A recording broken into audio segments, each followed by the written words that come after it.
Welcome to The Defiant Spirit, a podcast about discovering meaning, purpose, and resilience in the most challenging, difficult, and darkest moments of our lives through what my teacher and mentor, Dr. Viktor Frankl, called the defiant power of the human spirit. That spirit that is within you, that spirit that is calling to you, that spirit that is you. I'm Dr. Baruch Halevi. This is The Defiant Spirit. And now, on to our podcast.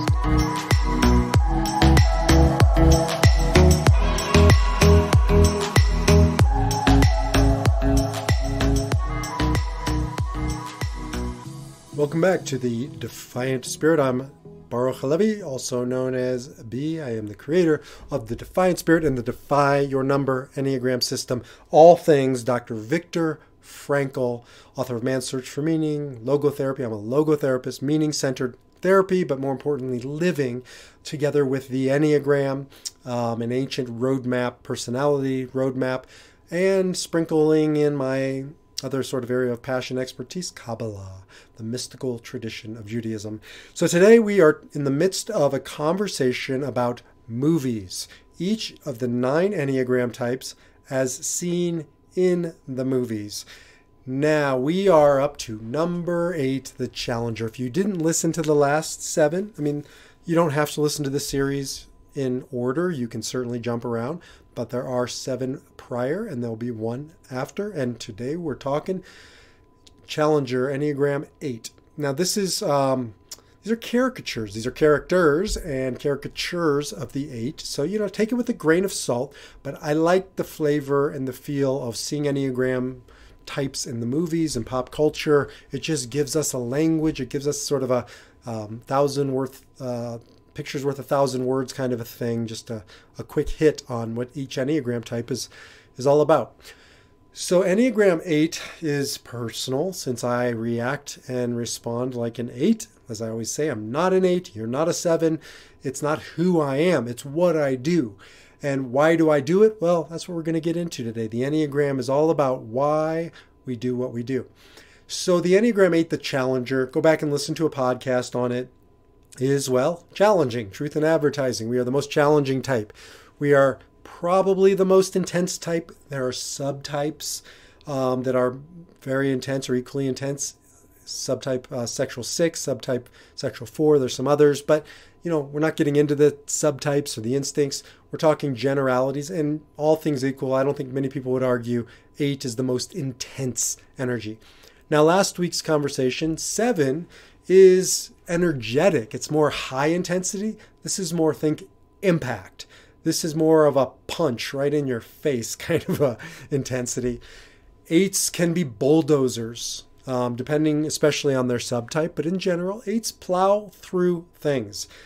We are that, I'm thinking of like a cop knocking down a door with whatever, that battering ram, that's what it is.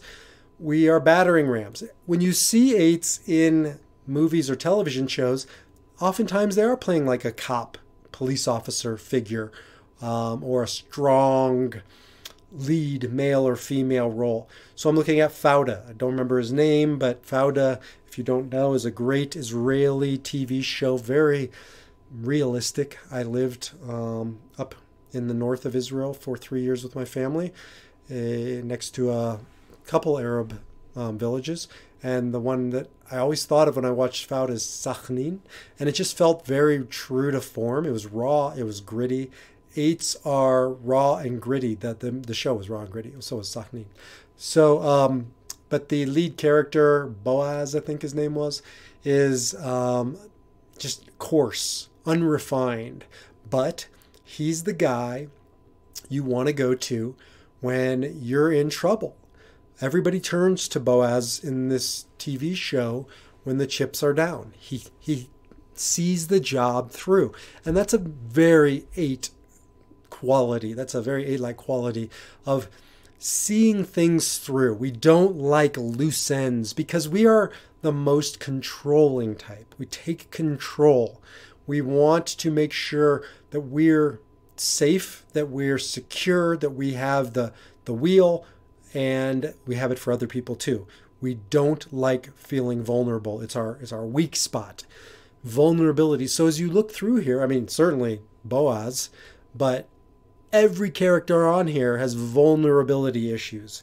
Being vulnerable is not Jax Teller, his thing from I love this show, the Motorcycle Gang, Motorcycle Club technically. They're not a gang, but you know what it is. Oh God, how could I? You're like you screaming it in the microphone right now, or in the speaker. I can hear you saying it. Sons of Anarchy. Thank you so much. Finally. So Jax Teller is a quintessential 8, shows up sort of out of nowhere at the beginning in the pilot and takes over, or at least he's vying to take over and eventually takes over the motorcycle club, and a strong presence. Doesn't do vulnerability. When he shows, now 8s will be vulnerable, but with a select few. So, his girlfriend, or wife, I think she was girlfriend, Tara, becomes his source of vulnerability. And when she's killed in the TV show, sorry, but you've had like forever to watch it, he shuts down because that was his heart. And 8s tend to pick a person or maybe a cause, put their heart on it, and that's reserved for the vulnerability. So the work of an 8 is really to learn how to let go of control, take a step back, and be vulnerable, be open-hearted. And that's not so easy for an 8. So another 8 on here, well-known 8, because it's the most popular TV show, I think, currently, maybe of all time, I don't know, Yellowstone. If you haven't seen Yellowstone and you want to see a terrifying 8, Beth Dutton. She's in the picture here, right next to Boaz at the top line. And she is all 8. She's a reactive 8. Most of these are reactive. They're not responsive. They're not the healthy. They're not the ideal. They're caricatures, again, but she gets shit done. She scares the hell out of people. I'm an 8. She scares the hell out of me. She is like a hurricane, right? Like she just comes in and people or things are going to be destroyed. I mean, half the time she's like breaking things. I remember not that long ago, but certainly not recently, breaking things. I would always break things. When I get mad, I'd break things. I put my hand through the wall like 5 times and I would, just do stupid things. And I always thought, it's like normal. It's not normal. It's a adolescent, juvenile anger, unbridled anger. And that's a theme running through the 8s. So you can see why we get a bad rap. And my kids made me this mug, for those of you looking online, that says, don't be an 8-hole, right? Because pretty good too, isn't it? Because they know their Abba, their dad, right, has this anger streak. Now I have worked my ass off to harness the energy, to repurpose it. And that's what 8s who are responsible, able to choose their response and stop reacting, learn how to harness this for the good. My favorite example is Martin Luther King, a responsible 8 who was angry, fire and brimstone, and he put it to a greater good.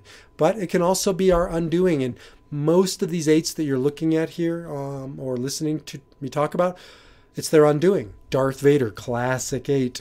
But he didn't start out as an 8-hole.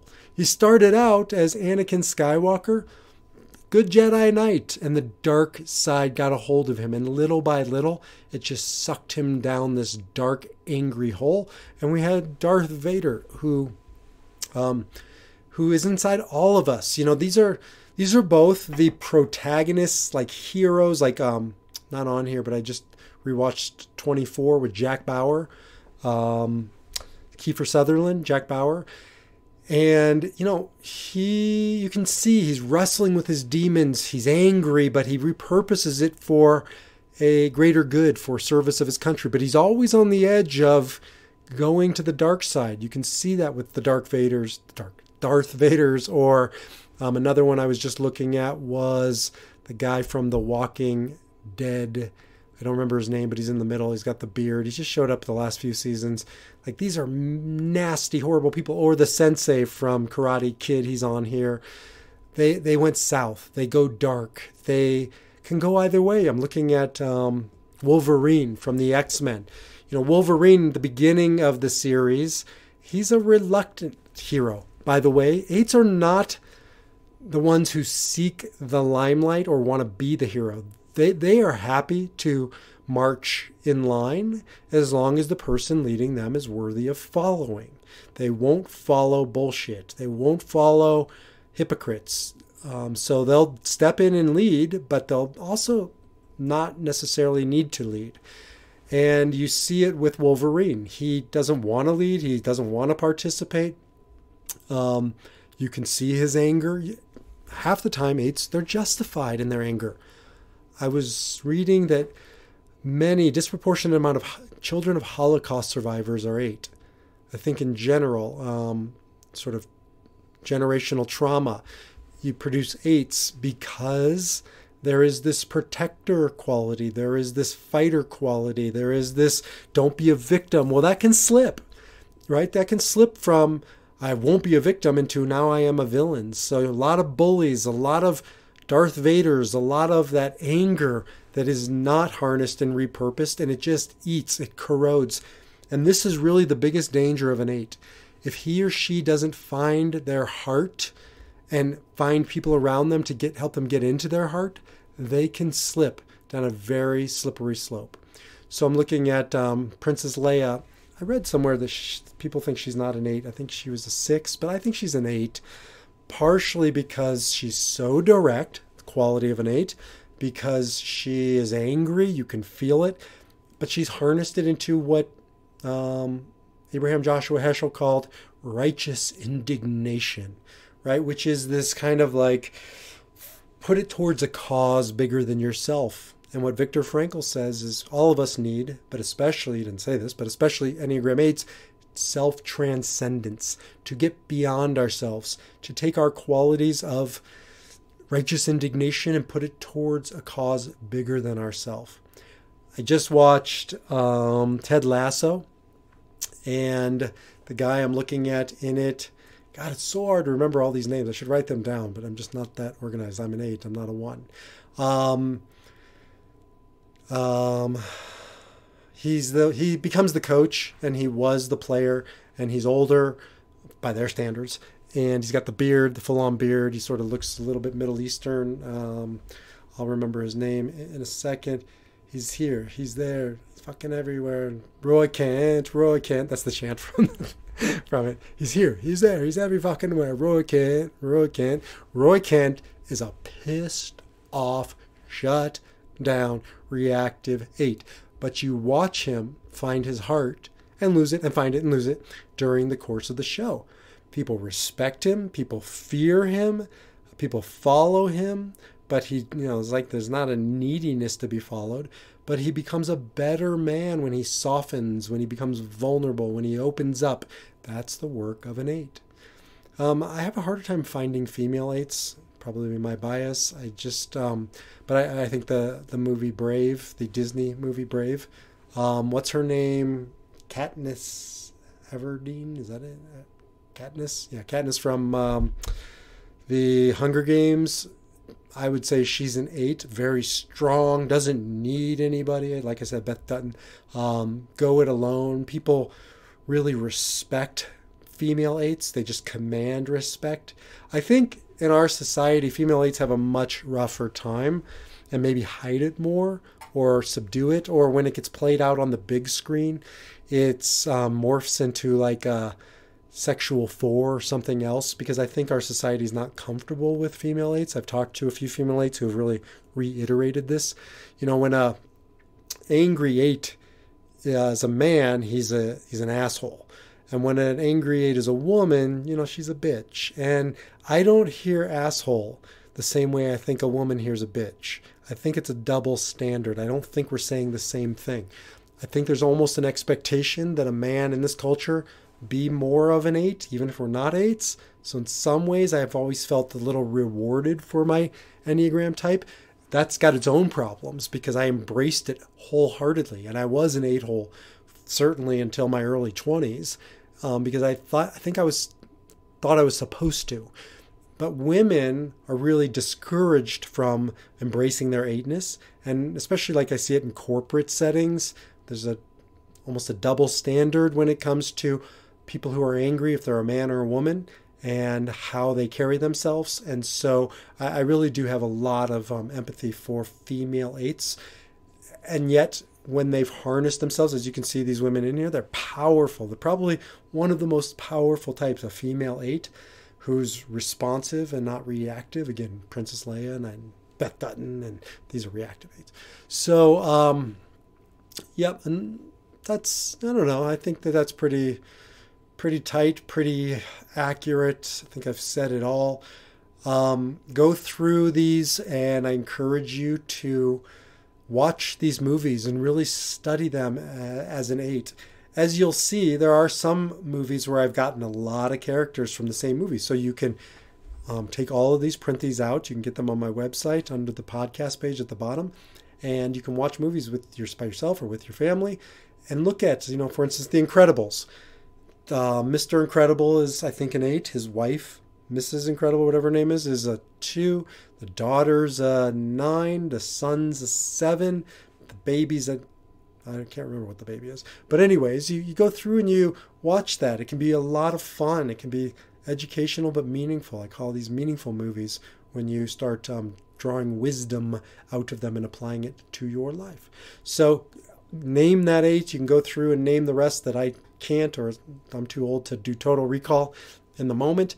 And shoot me your email about 8s in the movies or any type, and I'd be happy to add them into my repertoire and program and talk about them eventually. So you can get Enneagram 9 in the next video. You can get Enneagram 7 before. And until the next time, defy your number and live your spirit. Thank you for listening to the Defiant Spirit podcast with me, your host, Dr. Baruch Halevi. The Defiant Spirit is an offering of Soul Center, a center for spirituality, meaning, and healing. And if you'd like to learn more about the Defiant Spirit or Soul Center, get more inspirational content, access to a variety of online programs, or see how we might work together to discover deeper meaning in your life, greater purpose for your life, or live the defiant spirit power within your life, visit defiantspirit.org. Until then, keep living